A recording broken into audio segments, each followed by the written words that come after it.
अभी मैं मेरठ में हूँ और मेरठ को गन्ने का हब माना जाता है। यहाँ के किसान गन्ने के खेती के लिए पूरे देश में अपनी एक अलग पहचान रखते हैं। अभी मैं जहाँ पर हूँ, आप देख रहे होंगे कि गन्ने की जो आमतौर पर बुआई होती है, गन्ने की लाइन से लाइन दूरी और पौध से पौध की दूरी जो है, आमतौर पर जो बुआई होती है उससे कुछ ज़्यादा दिख रही है। तो ये एक नई टेक्निक कुछ वर्षों से प्रचलित हो रही है। नई तकनीकी क्या, कैसे इस तकनीकी को अपना करके किसान अधिक उत्पादन ले सकते हैं। हमारे साथ एक प्रगतिशील किसान है जो गन्ना उत्पादन में अपनी अलग पहचान रखते हैं मेरठ में। आइए जानते हैं उनसे इस तकनीकी के बारे में और इस तकनीक से किए जाने वाले गन्ने की खेती से फायदे के बारे में। सर, आपका बहुत बहुत स्वागत है। सबसे पहले चाहेंगे कि अपना परिचय दें हमारे दर्शकों को और बताएं कि गन्ने की जो पारंपरिक खेती कर रहे थे और ये जो एक नई तकनीकी पिछले कुछ वर्षों से प्रचलन में आई है, उसमें क्या अंतर है। पहले मैं परिचय दे दूं। नाम अमित कुमार, पिताजी स्वर्गीय श्री चंद्रपाल सिंह जी, गांव रोहटा, जिला मेरठ, यूपी से। ये जो अभी बताया है, ये एक नई, जिसे बोलते हैं रिंग पिट विधि। ये नई इसलिए है, हालांकि है पुरानी, लेकिन नई इसलिए है कि इसको ज़्यादा किसानों ने मतलब अपनाया नहीं। और इसमें थोड़ा सा मतलब हमारा जो है, इसमें कुछ समझ में आ गया हमारे, तो हमने इसे थोड़ा अपना लिया। तो पिछले साल मतलब 10 एकड़ की हमने इसकी बुआई की थी। और फायदे तो खैर फायदों की बात बाद में करेंगे। हाँ, सबसे पहले तो हमें जानना चाहेंगे कि इसकी शुरुआत कैसे करते हैं, कितना गन्ना प्रति एकड़ या प्रति बीघा बीज लगता है, कितने गड्ढों की खुदाई होती है, लेबर का कास्ट क्या है सामान्य विधि में, कि 1 एकड़ में की बुआई सामान्य विधि से कितने दिन में होती है और 1 एकड़ की बुआई रिंग पिट विधि से कितने दिनों में की जा सकती है। देखो, जहाँ तक बुआई की बात है, बुआई में थोड़ा इसमें मेहनत है, ये मैं मानता हूँ। और शुरुआत में रिंग डिगर बोलते हैं, वो मशीन जो है, ट्रैक्टर से गड्ढे होंगे, जो मतलब सेंटर से सेंटर गड्ढों की दूरी 5-5.5 फुट, सेंटर से सेंटर, लाइन से लाइन मतलब। हाँ। और गड्ढे से गड्ढा जो है वो सेंटर से सेंटर 3 फुट। अच्छा, 5 और 3 का रेशियो है। 5 और 3 का रेशियो है। वो एक स्टैंडर्ड साइज है जिसमें आपके मतलब 350-380 तक गड्ढे मतलब हो जाएंगे 1 बीघे में। और उसके बाद दो मतलब गड्ढों की जो लाइन है, मतलब उन्हें गड्ढों को आपस में जोड़ना, उसकी नाली बनाना। नाली बनाने के बाद फिर उसमें अपनी गोबर की खाद प्रत्येक गड्ढा मतलब 1-1.5-2 किलो तक डलती है। उसके बाद आपकी बुआई शुरू हो जाएगी। अच्छा, गोबर की खाद की बात की तो आपने दीमक लगने का डर? नहीं, दीमक नहीं लगेगी। गोबर की खाद मतलब सड़ी हुई खाद डालें। हाँ। मतलब ताजा गोबर जो डलता है उसमें दिक्कत हो जाएगी। हाँ। और सड़ी हुई जो खाद रहेगी उसमें मतलब दीमक का कोई डर नहीं रहने का। तो उसके लिए कोई मिट्टी का शोधन भी करते हैं या डायरेक्ट? मिट्टी का शोधन उसमें ट्राइकोडर्मा से। अच्छा, ट्राइकोडर्मा से मतलब वो अलग है सिस्टम। मतलब 1-1.5 किलो खाद तो एक उसमें गड्ढे में डल गया, वो तो डल गया। ट्राइकोडर्मा का जो है लगभग 1-1.5 कुंटल सड़ी हुई गोबर की खाद में ट्राइकोडर्मा तैयार करके 1 हफ्ता रख के उसके बाद वो थोड़ा वो डलता है। अच्छा, तो वो भूमि शोधन, हाँ, वो 1-1.5 कुंटल 1 एकड़ में। अच्छा, 1 एकड़ के लिए वो तो एक दवाई हो गई मतलब। अच्छा, आपने मान लीजिए गड्ढे की खुदाई की, अगर अभी हम लेबर की ही बात कर रहे हैं, तो एक ट्रैक्टर से या एक होल डिगर से जो गड्ढा खोदता है, उससे एक दिन में औसत अगर सामान्य रूप से गड्ढे की खुदाई की जाए तो कितने गड्ढे एक दिन में खुदाई की जा सकते हैं? लगभग अगर कोई होशियार ड्राइवर है वो लगभग 1 एकड़ की कर देगा। अच्छा, 1 एकड़ की? 1 एकड़ की कर देगा। और 1 बीघे में लगभग कितने गड्ढे होते हैं? वो थोड़ा सा 350-380 तक मान लो। अच्छा, 300 400 तक भी हो जाए तो भी कोई दिक्कत नहीं। अच्छा। तो इस हिसाब से अगर क्योंकि अलग अलग क्षेत्रों के किसान देखेंगे, तो 1 एकड़ में आपके यहाँ के हिसाब से कितने गड्ढे हो जाएंगे? हमारे यहाँ जो एकड़ है उसमें लगभग 1800-2000 के बीच में। कुछ भी मान लो, 1800 हो जाओ, 1900 हो जाओ, 2000, वो थोड़ा गिनती ऊपर नीचे हो जाएगी। अच्छा। और मैं एक चीज बता रहा हूँ, हमारे यहाँ जो बीघा है वो 843 मीटर का है। उसी हिसाब से एडजस्ट कर ले, जो भी मतलब सुन रहे हो या जो भी मतलब समझ रहे हो, क्योंकि सब जगह अपना अपना एरिया है। अच्छा, आपने गड्ढे की खुदाई कर दी, अब जरूरत आती है कि उसमें खाद, उर्वरक और गन्ने के बीज की। हाँ, उसमें पहले उर्वरक डलेगा। जैसे मतलब जो आमतौर पर हमारे यहाँ डालते हैं, वो जैसे डीएपी हो गई, जी जी। आपके पोटास हो गई, हाँ हाँ। सल्फर हो गया। दवाई में आप ये मान लो कि रिजेंट हो गई, पिप्लोनिन मतलब, और थायो जी। और बस दवाई में तो यही चीज है। इसमें क्या है, इसका क्या सिस्टम बनेगा, मतलब 1 एकड़ में का मटेरियल तैयार कर लो। हाँ हाँ। जैसे हमारे यहाँ 1 कट्टा मतलब 1 बैग डीएपी का डलता है जी, 1 एकड़ में, जी जी। उसी में 1 एकड़ की सारी दवाई मिला लो, जो भी मैंने बताई। हाँ हाँ। जो भी मतलब जिसका अपना वो है, रेशियो है। हाँ हाँ, वो अपने अपने हर किसान की अपनी दवाई है। 1 एकड़ की तैयार कर लो। वो मटेरियल जो हमारा तैयार है 1 एकड़ का, वो इसमें 1.5 एकड़ में डल जाएगा। अच्छा, समझ रहे हैं? सामान्य तरीके से। समान तरीके में वो 1 एकड़ में डलेगा, हाँ हाँ। और इसमें 1.5 एकड़ में डल जाएगा। जी जी। तो इसी तरह हाँ। मैं अभी गोबर की खाद की बात चल रही थी, हम्म। 1 एकड़ में हमारे यहाँ 1 एकड़ में 5 ट्रॉली खाद जाएगा। जी जी। इसमें 1 ट्रॉली खाद में 1 एकड़ पूरा हो जाएगा। जी जी। तो ये डिफरेंस है, मतलब कहीं हाँ। खाद बच गया, जी जी। कहीं फिर उसके बाद थोड़ी सी लेबर कॉस्ट बढ़ जाएगी बुआई में। जी जी। अब बुआई की बात कर रही है, बुआई आपकी शुरू हो गई। बुआई में आप मतलब ये मान लीजिए कि रोजाना 1 या 1.5 बीघे की बुआई आप कर पाओगे। 1.5 बीघे में कितने लेबर पर डे लगते हैं? मान लो 10 लेबर। मतलब जो 6 है हमारे यहाँ, वो 1 बीघा की बुआई करती है।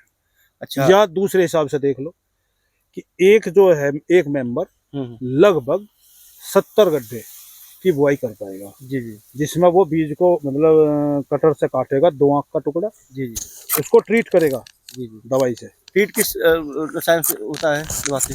वो ट्रीट तो असल में हम करते हैं फंगीसाइड से। अच्छा, फफूंदीनाशक। फफूंदीनाशक जी से। जी। और अगर उसमें कीटनाशक भी डल जाए तो भी कोई दिक्कत नहीं है, वो और अच्छा ही है। अगर थोड़ा बहुत कोई उसमें कीट है तो वो खत्म है, जी जी। लेकिन फंगीसाइड से ही करना उचित है। अच्छा, मान लीजिए हम 400 गड्ढों की भराई की बात करें, बीज की बात करें, तो कितने क्विंटल बीज की जरूरत पड़ती होगी? 8 कुंटल। अच्छा, 8 क्विंटल में लगभग 1 बीघा हो जाएगा। सामान्य तरीके से जो हम बुआई कर रहे हैं, हाँ। उससे थोड़ा ज्यादा लगता है, एक या 1.5 कुंटल ज्यादा। अच्छा। अच्छा, रिंग पिट जब खुदाई हो जाती है, उसमें खाद उर्वरक डाल देते हैं, उसका ट्रीटमेंट हो जाता है, तो जो गड्ढों में आमतौर पर देखा गया है कि गन्ने की आंखों को बिछाया जाता है, जी। वो क्या प्रक्रिया होती है और कितनी आंखें बिछाई जाती हैं? वो उसका भी रेशो अपना अलग अलग है। जी जी। जो हमारा है वो मैं आपको बता सकता हूँ। जी जी। हम जो है 2 आंख का टुकड़ा लगाते हैं, हाँ। लगभग 17 या 18। जी। तो 17-18 का मतलब हो गया 32-34-36 आंखें जी एक गड्ढे में चली जाएगी। जी। जी। तो यहाँ के थोड़ा सा डिफरेंस हो जाता है, जैसे कि मतलब डॉक्टर लोग हैं वो कहते हैं कि थोड़ा उसको कम करो, मतलब वो आप 10 या 12 टुकड़े रख लो, उसमें 20-22 आँख हो जाएगी, और उसमें जो है आपका मतलब ट्रेनिंग शुरू हो जाएगी।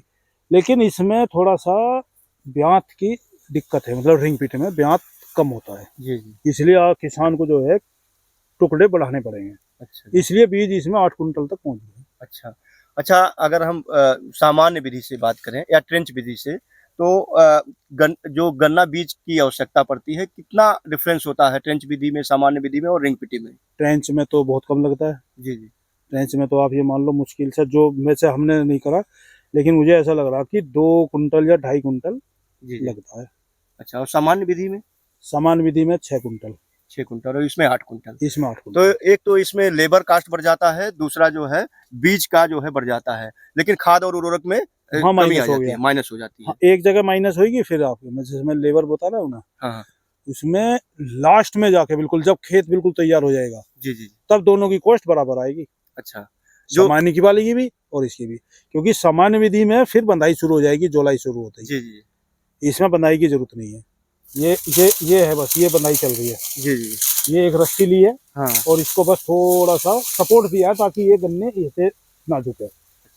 अभी हमारे यहाँ 4-5 दिन पहले अच्छी खासा तूफान आया था, और आप देख लो कहीं सा गन्ना कोई जरा सा भी कहीं झुक रहा हो, बिल्कुल सीधा खड़ा है। ना ही गन्ना गिरा है और बारिश भी हुई है। बारिश भी हुई है। जी जी। और मतलब हल्की घूमने वाली हवा चली है, हाँ। उसके बाद भी गन्ना ऐसा कैसे ही खड़ा है। जी जी। तो ये इसका फायदा है, यहाँ पे आके आपकी लेबर कॉस्ट बराबर हो जाएगी। अच्छा। जितनी हमारी बुआई में ज्यादा लगी ना, वो बंदाई में इसकी माइनस हो जाएगी। अच्छा, बुआई के बाद जो है जब इसकी गुड़ाई और खरपतवार प्रबंधन की बात आती है, जी। क्योंकि हम तुलनात्मक करेंगे, क्योंकि किसान जो है अभी भी ट्रेंच विधि में, सामान्य विधि में, और इसमें डिफरेंस नहीं समझ पाए हैं, इसलिए इसको आसानी से अपना नहीं पा रहे हैं। इसको नहीं अपना पा रहे। हाँ, तो आज आपके इस वीडियो को देखने के बाद उनका पूरा कॉन्सेप्ट मुझे लगता है क्लियर हो जाएगा, क्योंकि आप व्यवहारिक तरीके से खेती कर रहे हैं। जी, तो अगर हम गुड़ाई की बात करें, खरपतवार नियंत्रण की बात करें, तो बुआई के बाद जो समस्या आती है लेबर की, उसमें कुदाल से गुड़ाई करनी पड़ती है, या जो किसान यंत्र आते हैं, हाँ, तो इसमें किस तरह का बनाया जाता है? इसमें खुरपे से होगी जी, केवल गड्ढे गड्ढे की। हाँ, प्रत्येक गड्ढे की केवल 2 नलाई होगी, जी जी तीसरी की कोई आवश्यकता नहीं है जी। और जो बीच का हमारा है उसके पास हमारे पास पावर वीडर है। मतलब मेरे अपने हिसाब से जो छोटे ट्रैक्टर आ रहे हैं उनकी रिंग की तुम्हें आवश्यकता नहीं है। जी जी ट्रेंच में उनके बिना काम नहीं चलेगा जी जो छोटे ट्रैक्टर वाले। जी तो रिंग किट में छोटे ट्रैक्टर की जरूरत नहीं है। पावर वीडर ले लो 8 8.5 हॉर्स पावर वाला, वो बढ़िया काम करता है। वो बीच वाला जो हमारी जगह है, देख लो यहाँ पे कहाँ खरपतवार है। जी जी, बिल्कुल बिल्कुल। ये अभी हमने थोड़ी बारिश से पहले जुताई की थी, कोई खरपतवार नहीं है। बिल्कुल। एक और सवाल, अहम सवाल है कि जैसे आपने गुड़ाई कर दी, निराई कर दी, तो सामान्य तौर पर जब बारिश हो जाता है और सामान्य विधि में जब जो गन्ना बोया जाता है, उसमें जब खाद उर्वरक देने की बात आती है तो बड़ी समस्या हो जाती है, उसमें घुसने में चेहरे पर करोड़ लग जाती है। तो इसमें और उसमें क्या अंतर है? उसमें तो आप ये मान लो, अगर आपको अभी हालांकि अभी जरूरत नहीं है, अगर आप खाद डालना चाहो तो बड़े आराम से डल जाएगा, क्या दिक्कत है। जी, जी। आप स्प्रे कर लो, क्या दिक्कत है। जी, जी। आप पूरे लाइन में एक एक रिंग को आप तसल्ली से ये देख लो कि मेरे रिंग में क्या दिक्कत आ रही है, किसी में कोई बीमारी है, कोई गड़बड़ है, क्या चीज है, एक एक को चेक कर लो। समान विधि में चेक नहीं हो पाने का। जी जी। अच्छा, दूसरे अब बात करें अगर कीट और बीमारियों के नियंत्रण की, हमने एक चीज और देखा है, आप यही के जिले से एक ग्रुप में मैं जुड़ा हूँ, वहाँ में मैंने फोटो देखा था कि किसान सीढ़ियाँ लगा करके इसकी पत्तियां छील देते हैं, तो इसका क्या उद्देश्य होता है? पत्ती छीलने का फायदा है जी। हालांकि हम नहीं करा पाए किसी वजह से, हमारा भी प्रोग्राम था। पत्ती छीलने का एक तो ये है कि जो भी इसके अंदर कीट वीट बैठे हैं, जी जी, वो सब खत्म है। जी जी, वो एकदम खत्म हो जाएंगे। और जैसे धूप और हवा लगेगी, हाँ हाँ, तो इसमें मतलब रस की मात्रा बढ़ेगी। अच्छा, मिठास बढ़ेगी। मिठास बढ़ेगी, तो इससे मिठास चीनी का बढ़ेगी, परता भी बढ़ेगा। चीनी का परता बढ़ेगा, चीनी हाँ। का परता बढ़ेगा तो वजन भी बढ़ेगा। जी जी, तो दोनों को ही, मतलब फैक्ट्री को भी और मतलब किसान को भी, दोनों को फायदा है। बाकी हाँ, मेहनत जरूर है, ये है मेहनत तो करनी चाहिए भी। और एक फायदा और हो जाएगा, अगर हमने ये पत्ती उतार दी, आप इसको उतारो हाँ। और यहाँ पे मल्चिंग कर दो। जी जी, ये जो खाली जगह हमारी पड़ी है, हाँ, अगर इसमें मल्चिंग हो जाए अच्छे से, जी जी, बिल्कुल बराबर करके, जी, इसमें कैचवे पैदा हो जाएंगे जो हमारी धरती को, मतलब कैचवे का तो सबसे बड़ा कमाल है मतलब। जी जी, जी, और सभी का मतलब ध्यान हट रहा है, हमारा भी हटा हुआ है, लेकिन अब हमारा ध्यान आ गया। वो हमारे डॉक्टर साहब से एक मुलाकात हुई थी, डॉक्टर प्रदीप वर्मा जी, जी जी, मोहद्दीनपुर के सचिव हैं वो समिति के। जी जी, उनसे मुलाकात हुई, जी जी, उन्होंने बताया कि आप ये पत्ती उतार के इसमें नीचे डालो, मल्चिंग करो, जी जी। कैचवे पैदा होंगे, बहुत ज्यादा फायदा होगा उसका। अच्छा, वैसे एक सवाल और है, मैं देख पा रहा हूँ कि बारिश हुई है, तो मेरा दिमाग सिंचाई की तरफ चला गया, सिंचाई प्रबंधन की तरफ से। तो पानी जो है सामान्य ट्रेंच और रिंग पिट में सबसे ज्यादा किसमें लगता है और सबसे कम किसमें लगता है? आपका जो ये सवाल है ये बहुत ही अच्छा है, मतलब बहुत ही अच्छा लगा मुझे। मैं जब से रिंग पिट में घुसा हूँ, मेरा ध्यान केवल इसी बात पे गया है जी जी, कि रिंग पिट में आम तौर से, मतलब जो सामान्य विधि है उससे तो बहुत ही कम लगता है, ट्रेंच से भी कम लगता है। जी जी, इसमें पानी बहुत कम लगता है और पानी की सबसे बड़ी समस्या हो रही है कि पानी अब आगे भविष्य में कम होता जा रहा है। और किसी, मतलब बहुत ही कम लोग हैं जिसका ध्यान इस बात पर चल रहा है कि अगली पीढ़ी जो है पानी कैसे बचाए अगली पीढ़ी के लिए। जी ये बहुत बड़ी समस्या हो रही है। जी, जी, अच्छा, मेरे बचाने से कुछ नहीं होगा कि एक मैंने रिंग पिट से बचा लिया, उससे कुछ नहीं, वो तो सभी का है। मैं तो कह रहा हूँ कि सभी, चाहे वो कुछ भी है, चाहे वो खेती से जुड़ रहा, चाहे वो नौकरी कर रहा, चाहे वो बिजनेस कर रहा है, चाहे वो दुकान पर बैठा है, चाहे वो कुछ भी कर रहा है, मतलब जो हिंदुस्तान में रह रहा है, जिसने हिंदुस्तान में जन्म ले लिया, उसे पानी बचाने पर ध्यान देना चाहिए। तो इसमें पानी जो की ही बात कर रहे थे, तो कितना कम पानी लग जाता है सिंचाई प्रबंधन? 25%। अच्छा, 25%। इसका मतलब सामान्य विधि से जी जी, अगर उसमें 100 लीटर लग रहा है, हाँ, तो 25 लीटर में इसका काम चल जाएगा। 75 लीटर में ही चल जाएगा। हाँ, नहीं, हाँ 75 में नहीं, हाँ, 25% में काम चलेगा, मतलब अच्छा। 75 लीटर बच जाएगा। अरे वाह, तो इसका मतलब ये नमी ज्यादा दिनों तक इसमें टिकती है? ज्यादा दिन तक, अच्छा। ज्यादा दिन तक टिकेगी नमी। और एक चीज और मैं देख पा रहा हूँ, गन्ने की जो लंबाई है, क्योंकि कोई भी गन्ना एक तो गिरा नहीं है, टेढ़ा नहीं है, जी और कभी बाजार में हम जब जाते हैं गन्ना अगर चूसने की बात हो, जिसको हाँ, बहुत हाँ, जगहों पर हाँ, उसको खाना भी कहते हैं हाँ सारों हाँ में, हाँ हाँ तो टेढ़ा गन्ना हम नहीं खरीदना चाहेंगे। हाँ बिल्कुल और मिल वाले भी साफ सुथरा गन्ना चाहते हैं, बिल्कुल तो सीधा बिल्कुल गन्ना बिल्कुल चाहते हैं। बिल्कुल। तो ये जो राज है, मुझे लगता है ट्रेंच उसका हाँ, रिंग पिट का ये रिंग पिट का ही है। हाँ क्योंकि ऐसा है ना, शुरू में मैं बताना भूल गया, ये 1.5 फुट नीचे है। जी जी जो इसकी जड़ है जी वो 1.5 फुट नीचे है। अब जब 1.5 फुट नीचे दब गया, मतलब 1.5 फुट भी छोड़ो, चलो 1 फुट तो बिल्कुल पक्का है, जी जी। बल्कि एक से ज्यादा ही है। हम्म, तो जब 1 सवा फुट आपका गन्ना दब गया तो वो गिरेगा ही नहीं, चाहे कैसे भी तूफान आ जाओ। अब से 1 हफ्ता पहले मतलब तूफान आया था हमारे यहाँ, कुछ भी नहीं, मतलब अच्छा खड़ा है। तो इतनी गहराई में बुआई के बाद जर्मिनेशन में, जमाव में तो कोई प्रॉब्लम नहीं आती? जमाव में तो आ जाएगी अगर आपके बुआई के बाद तुरंत बाद बारिश हो गई। अच्छा, ये एक माइनस पॉइंट है। तो अगर बारिश हो गई तो दिक्कत हो जाएगी जमाव में। मुझे लगता है कि अब मान लीजिए कि जो गड्ढे से गड्ढे की दूरी है, जी अगर कोई एक गड्ढे का जमाव प्रभावित हो गया तो उत्पादन पर भी प्रभाव पड़ता होगा। हाँ बिल्कुल पड़ेगा उत्पादन में पर। अच्छा, उत्पादन पर भी हम लोग बात कर लें। हाँ हाँ एक रिंग पिट में औसत की बात की जाए और अधिकतम की बात जो रिसर्चर कहते हैं, डॉक्टर कहते हैं, या समितियों के एक्सपर्ट कहते हैं, तो न्यूनतम और अधिकतम का क्या रेशियो है इसका उत्पादन का? इसमें दो चीज है, मैं बताऊं आपसे। जी इसमें कायदे में एक गड्ढा जो है 50 किलो गन्ना दे देता है, जी जी 60 किलो भी दे देगा, जी जी 70 किलो भी दे देगा। हाँ लेकिन जब आप एक बहुत बड़ा एरिया, जैसे हमने 10 एकड़ की बुआई कर ली, जिस प्लॉट पे आप खड़े हैं ये ही 2 एकड़ का है, जी जी जब इसमें इतना बड़ा एरिया हो जाएगा तो वो 50 किलो औसत मुश्किल ही आ पाएगा। जी जी उसके बाद तो आप ये मान लो 30 और 40 किलो के बीच में अगर आपने ले लिया तो बहुत ही अच्छा उत्पादन आप ले लेंगे। जी जी। तो 50 किलो तो मुझे नहीं लग रहा इस बार हम ले पाएंगे, तो लेकिन 30-40 किलो तक हमारा आ जाएगा। अच्छा, ओवरऑल की बात करें, चूंकि आपका पिछले 2-3 सालों का अनुभव रहा है, आप कितने सालों से, पहले एक चीज सवाल मैं भूल गया था, कितने सालों से गन्ने की खेती कर रहे हैं? अच्छा, गन्ने की खेती तो आप ये मान लो, जब मैं आज मेरी 49 है एज, जी और आप ये मान लो 20 साल की, मतलब 20 ईयर में मैं आ गया था। अच्छा, तब हमारे मतलब जो हमारे दादा थे उनके सामने से मतलब शुरू हो गया था। अच्छा, जो सामान्य विधि से खेती करते थे और जो रिंग पिट विधि से आपने खेती की है, इसमें अगर फायदे की बात करें तो रिकमेंड किसको करना चाहेंगे, संस्तुत किसको करना चाहेंगे ओवरऑल? मैं तो रिंग पिट को करना चाहूंगा। अच्छा, रिंग पिट। हाँ, तो लेकिन हाँ, एक चीज मैं बता रहा हूँ कि अगर कोई किसान भाई रिंग पिट करना चाह रहा है तो वो पहले कम एरिया से शुरू करे। ऐसा ना कि 2-3 एकड़ बो दिया, उसमें उसे को दिक्कत आ जाएगी। तो किसानों से यही अपील है कि अगर शुरू कर रहे हैं तो कम एरिया से शुरू करें, जैसे 1 बीघा 2 बीघे बस। आपके यहाँ मैंने ये भी देखा है, और मैं कोशिश करूंगा कि आप वहाँ भी हमको विजिट कराएं।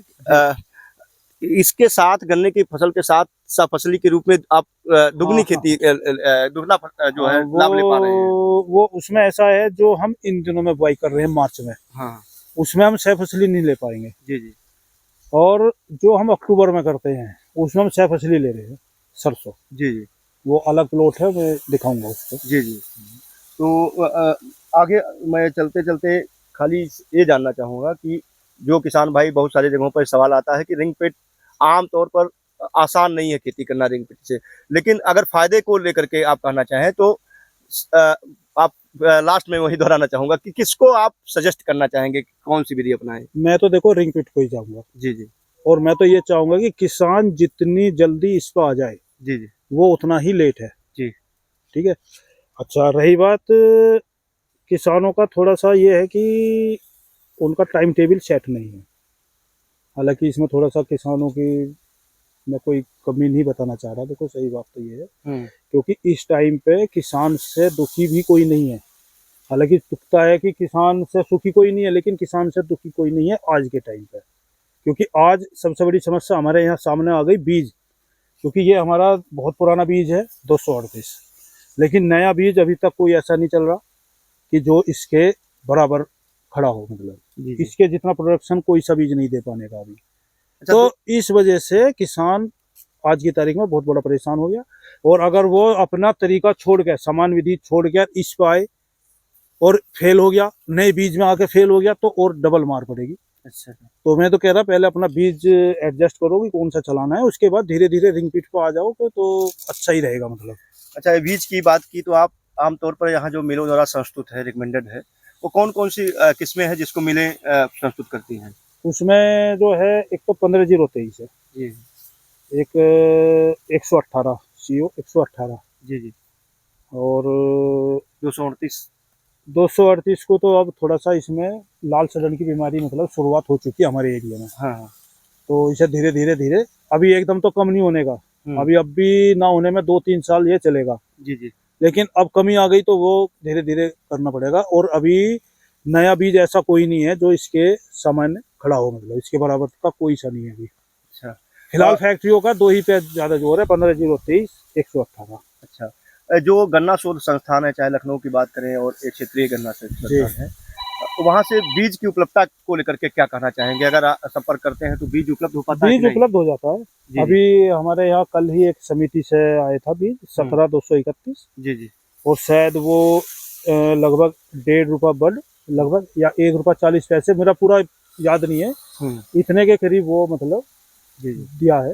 जी 15-0-23 भी हमारे यहाँ ऐसे ही आया था, 13-235 का वो भी आया है। जी जी। बीज उपलब्ध होता है फैक्ट्री की तरफ से भी और गन्ना विभाग जो है अपना, वहाँ से भी, दोनों तरफ से।